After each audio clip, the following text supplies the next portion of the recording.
आतंकवाद का कारोबार चलाना कास्ट इफेक्टिव नहीं है। हमने आतंकवाद के खिलाफ भारत की स्ट्रेटजी और रिस्पॉन्स दोनों को रीडिजाइन और रीडिफाइन किया है। इसकी एक भारी कीमत अदा करनी पड़ सकती है, इसका अंदाजा आज पाकिस्तान को हो चुका है। अब जब भी बात होगी केवल आतंकवाद पर बात होगी, पीओके पर बात होगी और किसी दूसरे मुद्दे पर पाकिस्तान के साथ बात नहीं होगी। साथियों, आपको जानकर यह खुशी होगी कि रक्षा क्षेत्र में सेल्फ रिलायंस, आत्मनिर्भरता को बढ़ावा देने के लिए अभी 2 दिन पहले एमका प्रोजेक्ट को, जो 5th generation fighter aircraft Bharat में ही बनाने का प्रोजेक्ट है, उसको आगे बढ़ाने की एग्जीक्यूशन मॉडल को मंजूरी दे दी है। ये एक बहुत ही बोल्ड और बहुत ही डिसाइसिव डिसीजन लिया गया है, जो भारत की डिफेंस कैपेबिलिटीज़ को मजबूती प्रदान करने के साथ साथ इस देश में एरोस्पेस सेक्टर को एक डेप्थ और एक नई हाइट प्रदान करेगा। एमका प्रोजेक्ट के अंतर्गत आज 5 प्रोटोटाइप डेवलप करने की योजना है, जिसका बाद में सीरीज प्रोडक्शन होगा। यह निर्णय मेक इन इंडिया प्रोग्राम के इतिहास में एक मील का पत्थर माना जाना चाहिए, क्योंकि पहली बार किसी मेगा डिफेंस प्रोजेक्ट में पब्लिक सेक्टर कंपनियों के साथ साथ प्राइवेट सेक्टर ने भी पार्टिसिपेट करने का उसे मौका मिलेगा। साथियों, ऑपरेशन सिंदूर में पूरे देश की जनता ने मेक इन इंडिया अभियान की सफलता को देखा, समझा और उसे महसूस किया है। आज यह साबित हो चुका है कि मेक इन इंडिया भारत की सिक्योरिटी और प्रॉस्पेरिटी दोनों के लिए बेहद जरूरी है। साथियों, भारत की नेशनल सिक्योरिटी में मेक इन इंडिया एक इसेंशियल कंपोनेंट है। यदि हमारे पास यह क्षमता नहीं होती तो भारत की सेनाएं पाकिस्तान के निचले हिस्से से लेकर पीओके तक,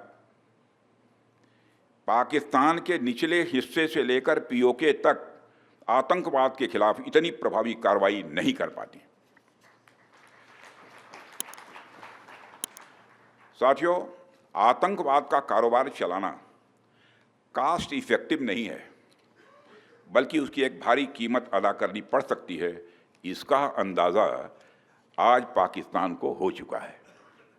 फिर से मैं दोहराना चाहूँगा, आतंकवाद का कारोबार चलाना कास्ट इफेक्टिव नहीं है, बल्कि उसकी एक भारी कीमत अदा करनी पड़ सकती है। इसका अनुमान आज पाकिस्तान को हो चुका है। हमने आतंकवाद के खिलाफ भारत की स्ट्रेटजी और रिस्पॉन्स दोनों को रीडिजाइन और रीडिफाइन किया है। हमने पाकिस्तान के साथ अपने इंगेजमेंट और स्कोप ऑफ डायलॉग को रिकैलिब्रेट किया है। अब जब भी बात होगी केवल आतंकवाद पर बात होगी, पीओके पर बात होगी और किसी दूसरे मुद्दे पर पाकिस्तान के साथ बात नहीं होगी।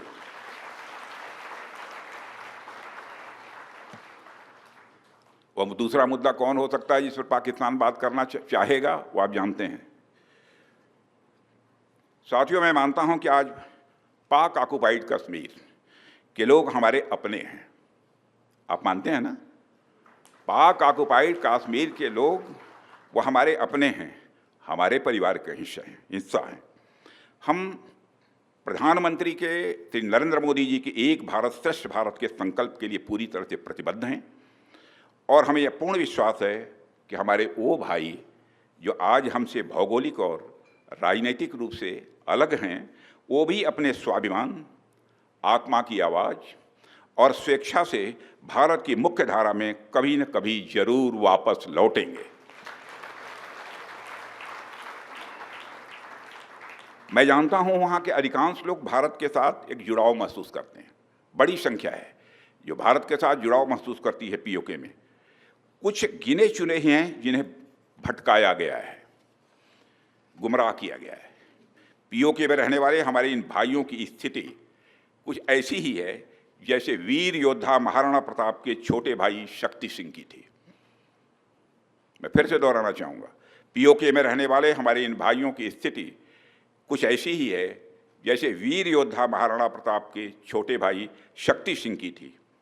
छोटे भाई शक्ति सिंह के अलग हो जाने पर भी बड़े भाई महाराणा प्रताप का विश्वास अपने छोटे भाई के प्रति बना रहता है और वह बड़े विश्वास के साथ कहते हैं कि तब कुपंथ को छोड़ सुपथ पर स्वयं चला आएगा, मेरा ही भाई है मुझसे दूर कहाँ जाएगा।